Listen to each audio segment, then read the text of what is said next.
Tonight, we have new details on what appears to have helped lead to a major crack in the so-called Texas Killing Fields cases. Information from a suspect provided to one of the alleged victims' fathers during dozens of meetings. Jason Miles reports.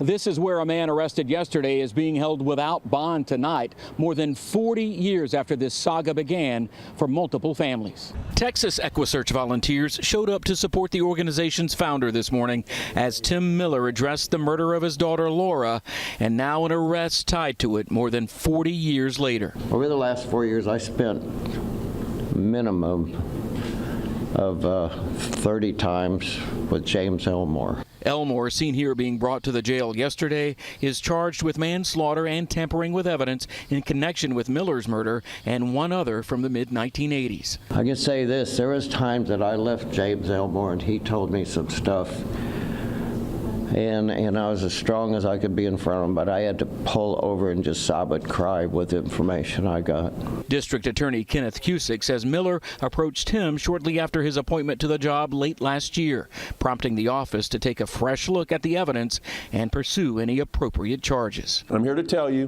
that we did that.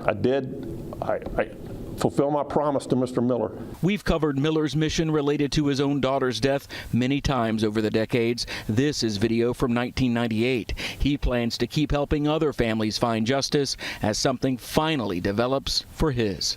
We got other girls to find.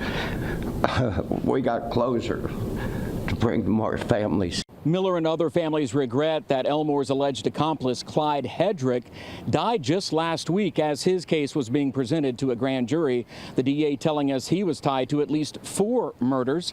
The DA also confirming today that Hedrick committed suicide.